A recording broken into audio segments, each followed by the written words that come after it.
Тайсона избивали в начальной школе, или то, что Железный 38 раз был за решеткой, то, что из-за него убили человека. В этом выпуске мы расскажем 20 фактов о Майке Тайсоне, которые вас шокируют.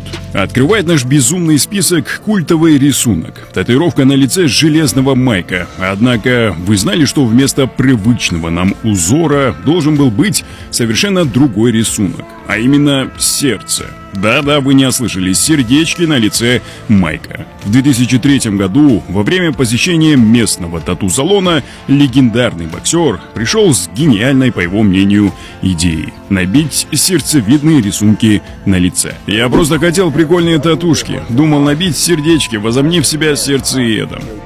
Только, к счастью, тату-мастер Тайсона отговорил его от этой затеи, послав домой. Вы только представьте, Железного Майка Тайсона, который в то время считался самым устрашающим бойцом, с сердечками на лице. Как Железный Майк чуть ли не стал инвалидом. Ни для кого не секрет, что тренировки Майка Тайсона были на грани настоящего безумия. И будь наш герой чуть менее везучим, то давно сидел бы в инвалидной коляске. Все дело в его безумных упражнениях на шею.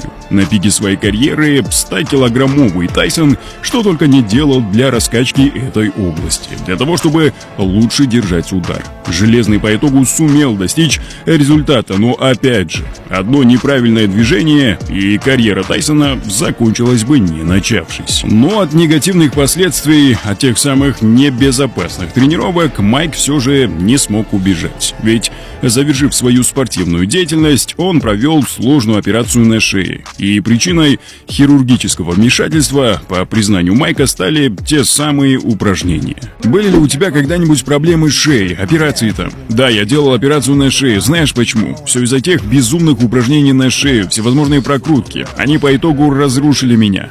Тренировки Майка Тайсона были столь же безумные, как и жизнь в молодости. Вы удивитесь, но уже в 12-летнем возрасте Тайсон был под арестом целых 38 раз. Выросший в криминальном районе Нью-Йорка под названием Бронзвилл, Майк лицезрел много нехороших вещей с самого раннего детства. От уличных разборок банд до покушения на людей, и поэтому неудивительно, что будущий чемпион, начиная с 11 лет, начал хулиганить не по-детски.